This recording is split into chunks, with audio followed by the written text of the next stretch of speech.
Very good morning, student. Now we are going to see the next question. Today is the last lecture for this chapter. Already आपने देखा कि chapter काफी easy है, inventory ratio.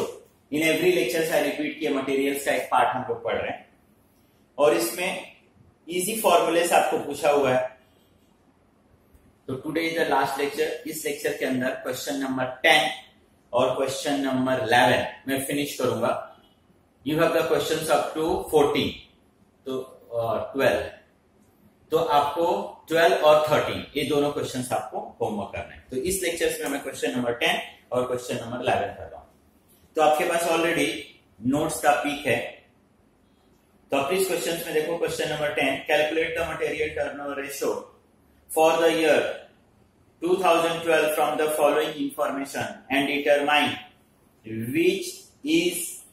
which of the two material is fast moving. जो chapters पढ़ने के पीछे reasons था उसी समय मैंने बताया ना कि चैप्टर पढ़ने के पीछे ही रीजंस है कि we have the numbers of material. तो which one is the fast moving items, कौन सा मटेरियल मुझे फ्रीक्वेंटली लगता है, किस मटेरियल का ऑर्डर मुझे कितना टाइम ईयर में देना पड़ रहा है और कौन सा मटेरियल मुझे कितने दिन के बाद मंगाना पड़ रहा है. तो मुझे टाइम्स मालूम है, नंबर्स ऑफ डेज मालूम है. तो कभी भी बिजनेस के अंदर आपके मटेरियल का शॉर्टेज नहीं होगा. आपको एवरेज नहीं देखना है, ब्लाइंडली नहीं जाना है. यू हैव द कैलकुलेशन कि देख मेरे को ये मटेरियल इतना लगता है, ये मटेरियल इतना लगता है. तो after the certain time period आप उस मटेरियल का ऑर्डर देना भूलोगे नहीं.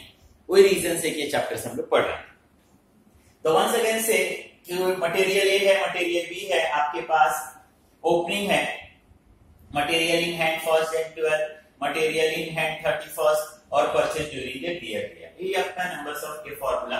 मैंने तो बताया ना कि ज्यादा करके आपको पूछता तो यही है. अब इसको फाइंड करने के लिए ये फॉर्मूले भी हमको पढ़ना पड़ रहा है. तो once against material consume, opening stock plus purchase minus closing stock. अब ये सब फॉर्मूले में आपको समझा चुका हूं कि क्यों ऐसा फॉर्मूला है. इसके लिए इन एवरी लेक्चर्स में रिपीट नहीं कर रहा. अब opening stock is 60, purchase is 2 lakhs और my dear student closing is 20,000. आप प्लस माइनस कर दोगे 2,40,000. Same for the B. Opening stock 80, 120, closing is 60, 1,40,000. Then average stock. अभी आपको एवरेज मालूम है. आपके पास ओपनिंग है, आपके पास क्लोजिंग है. दोनों को प्लस करोगे and you divide by the 2. Material A के लिए ओपनिंग इज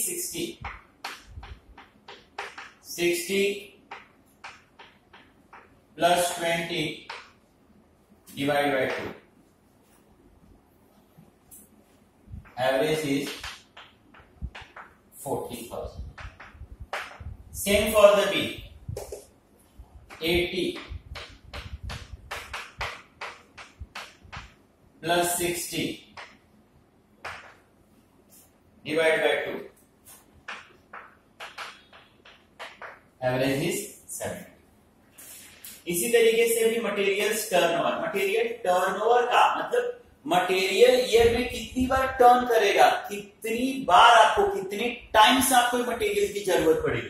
तो देख भाई मुझे मटेरियल्स लगता है कितने का है, 2,40,000 का. 240 ऑन एन एवरेज कितने का मटेरियल्स मेरे पास स्टॉक में रहना चाहिए. एवरेज स्टॉक कितना है आपका 40,000. तो 2,40,000 डिवाइड बाय 40 देन 6 टाइम. मतलब 40,000 मुझे ऑन एन एवरेज 6 टाइम मंगाना पड़ेगा. Okay student. Same for B.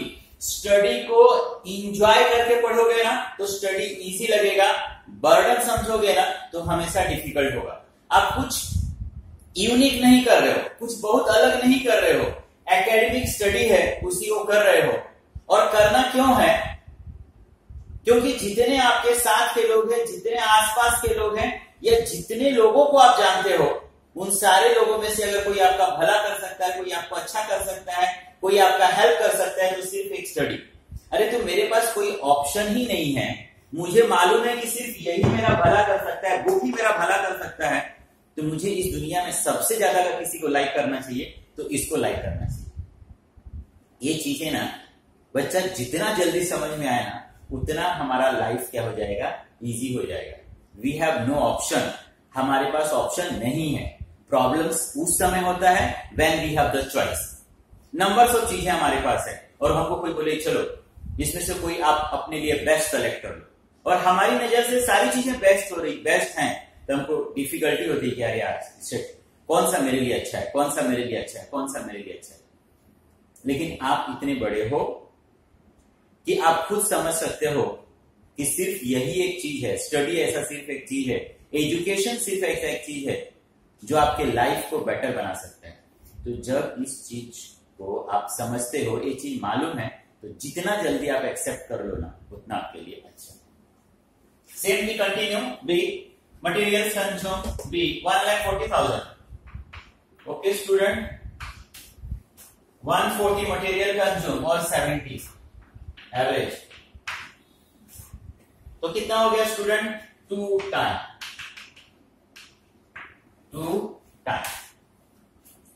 Then material turnover in day. अब सेम चीज यही यहां पर है, एक टाइम में था, अभी हम लोग उसको डेज में। ये बता रहा है कि आपको ईयर में 6 टाइम मंगाना पड़ेगा, ये बोल रहा है कि ईयर में 2 टाइम मंगाना पड़ेगा, लेकिन अभी 6 टाइम मंगाना है। अरे लेकिन मुझे ये कैसे मालूम पड़ेगा, कितने दिन के बाद वो मंगाऊं? 6 टाइम मंगाऊं क्या, एक ही बार 6 टाइम मंगा लूं क्या, 2 बार में 6 टाइम मंगा लूं क्या, कितने दिन के बाद उसको ऑर्डर करो? तो देखना ये आपको डेज बताया, लेकिन इतने दिन के बाद आप ऑर्डर करना, इतने दिन के बाद ऑर्डर करना, और इस तरीके से आप 6 डेज ऑर्डर करना। एक ये 365 ईयर में 365 डेज होता है ना स्टूडेंट, और इसमें क्या होता है आपको कितना, 6 डेज, 6 टाइम, सॉरी। तो 6 टाइम से आप डिवाइड करोगे तो एवरेज ये बोल रहा है 63.83 days. Same for B, 365 2 time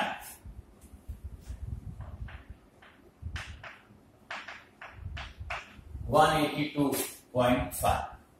अब इसने एक क्वेश्चन आपको ये किया है कि विच one is the fast moving item, तो आप खुद से देखो फास्ट कौन सा है। अरे ये आपको 6 टाइम इसका ऑर्डर करना पड़ रहा है, 6 टाइम इसकी जरूरत है, इसका 2 टाइम जरूरत है, तो ये मेरे लिए फास्ट है। ये देखो ना, एवरी 63 डेज के बाद मुझे ऑर्डर करना है, और इसका तो 182 डेज के बाद मुझे ऑर्डर करना है, तो ये ऑर्डर बार बार करना पड़ेगा ना, ये ऑर्डर बार बार करना पड़ेगा। तो माय डियर स्टूडेंट, मैं डिक्टेट कर रहा हूं, जो लास्ट में आप एक लाइन लिखना, आप लिखना a turnover ratio of A 6 time whereas B 2 time, 2 time. Same चाहे तो आप इसको डेज में भी लिख सकते हो। Therefore material A is a fast moving items, तो मटेरियल ए आपके लिए क्या हो जाएगा, fast moving item. I hope understood student. Now in this chapter we are going to see the last question, question number 11, 12 और 13 मैंने बताया कि आपने होमवर्क करना।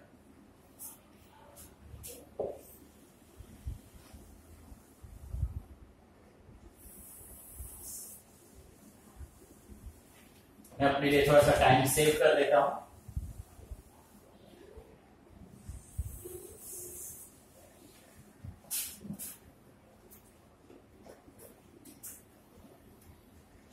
Eleventh one be same. Calculate the material turnover ratio.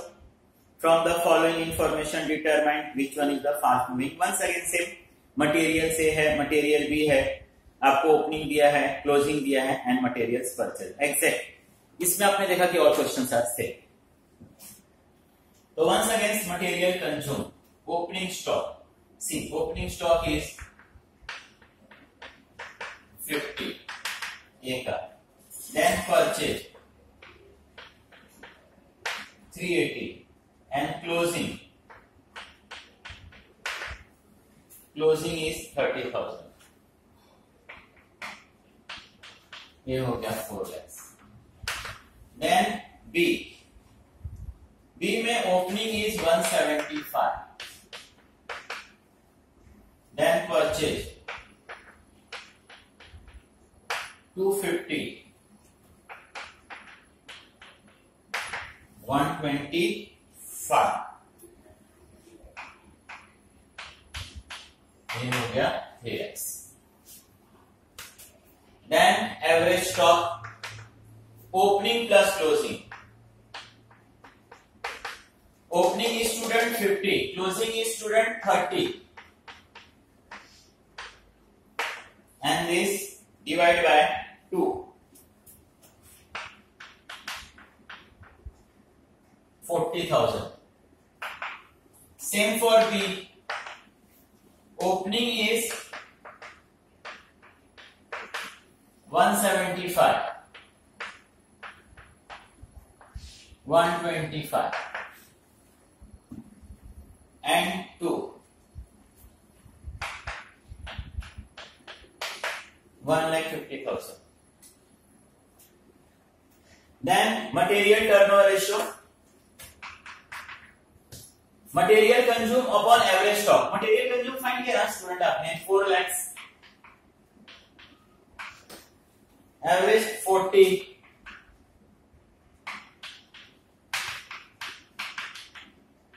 Ten time. B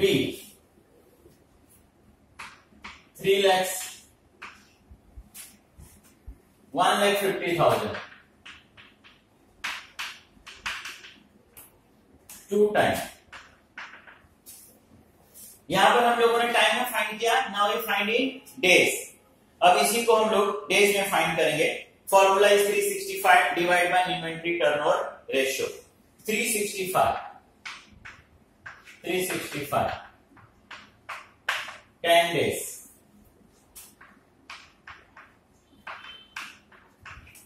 36 365 10 time.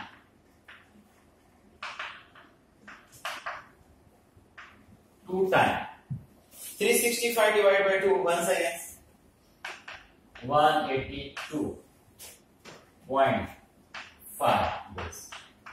And once again student like the last one, उनका question था which one is the fast moving item. तो आपको सेम लास्ट वन की तरह लिखना है. Inventory turnover ratio A 10 time whereas inventory turnover ratio B is 2 time. जहां पर मटेरियल्स A का मुझे जरूरत 10 टाइम पड़ रहा है, वहां पर मटेरियल्स B की जरूरत मुझे सिर्फ 2 टाइम पड़ रही है. तो आप खुद सोचो कि इसमें से फास्ट कौन सा है, किस मटेरियल की जरूरत फास्ट हमको पड़ रहा है. तो डेफिनेटली A. तो material A is therefore material A is a fast moving item. So this is the chapter student. काफी छोटा सा चैप्टर्स था और इजी चैप्टर था. चैप्टर्स छोटा है स्टूडेंट, बार बार मैंने रिपीट किया है, बट एवरी ईयर यूनिवर्सिटी ने इसमें से क्वेश्चंस आपके लिए कंडक्ट किया हुआ है. तो चैप्टर्स आपके लिए अगर मैं मार्क्स पॉइंट ऑफ बोलूं, एग्जाम पॉइंट्स ऑफ बोलूं तो इंपॉर्टेंट है. तो स्टूडेंट यहां पर हम लोग ने चैप्टर्स फिनिश किया. मटेरियल्स के अंदर ही एक और छोटा सा पार्ट है that we see from the next lecture. Thank you student.